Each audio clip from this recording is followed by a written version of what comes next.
छठी मैया दे दला नवा हो आ करब तोहर हम पूजा नवा हो। छठी मैया दे दला नवा हो करब तोहर हम पूजा नवा हो। छठ उठाई बहो कोसी भराई बहो, छठ उठाई बहो कोसी भराई बहो आ बाड़े इहे आर मनवा हो। छठी मैया दे दला नवा हो करब तोहर हम पूजा नवा हो। छठी मैया दे दला नवा हो करब तोहर हम पूजा नवा हो। छठ उठाई बहो कोसी भराई बहो, छठ उठाई बहो कोसी भराई बहो आ बाड़े इहे आर मनवा हो। छठी मैया दे दला नवा हो करब तोहर हम पूजा नवा हो। छठी मैया दे दला नवा हो, नवा हो करब तोहर हम पूजा नवा हो,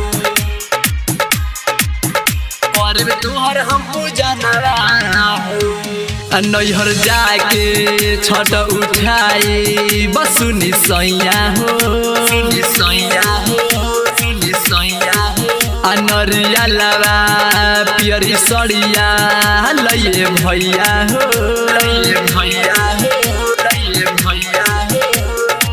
सुनी रौरा पूजन में बानी भूखल हो, हा भूखल हो, हा भूखल हो। सुनी रौरा पूजन में बानी भूखल हो, अनरिया लवा पियरी सड़िया लइए भैया हो,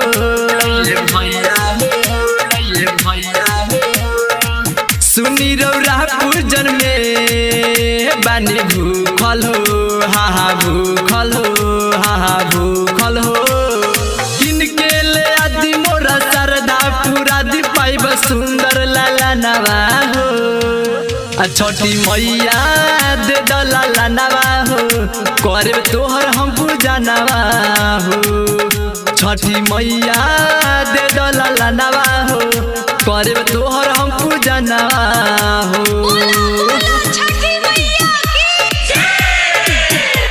लाला नवा हो, लाला नवा हो करब तोहर हम पूजा नवा हो।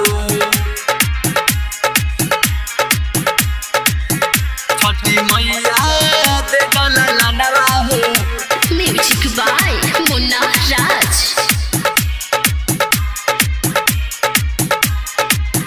करब तोहर हम पूजा नवा हो।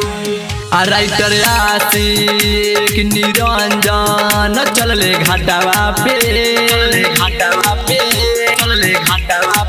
साथ में दौरा लेके आइले देखी घाटावा पे, हाँ शशि दीवाना के बाद तार गाना हो, हा गाना हो, हा गाना हो। राइटर आशिक निरंजन चलले घाटावा पे, साथ में लेके दौड़ा आइले देखी माथावा पे, हाँ शशि दीवाना के बाद तार गाना हो, हा गाना हो, हा गाना हो। अरे मन होइए खुश अब होइए ना दुख बाजी ओही जे बजानवा हो।